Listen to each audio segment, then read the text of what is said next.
Magandang gabi sa inyo mga katikran. May kwento ako sa inyo. Nga pala, kung may gusto kayong ikwento ko, comment lang kayo at gagawan ko ng storya yan. Eto na nga, minsan ang pinakamasakit na sugat ay galing sa taong pinagkatiwalaan mo.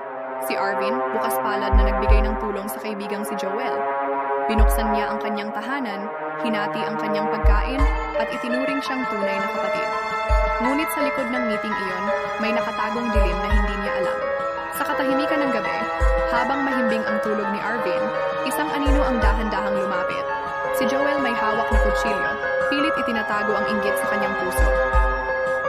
Buti nandito ka, tol, ang masayang bati ni Arvin nang magising. Saglit na natigilan si Joel, pero ang dilim sa kanyang kalooban ay mas malakas. Ang litratong dating simbolo ng kanilang pagkakaibigan, ngayoy saksi sa isang mapait na katotohanan na hindi lahat ng ngumingiti ay tunay na kaibigan.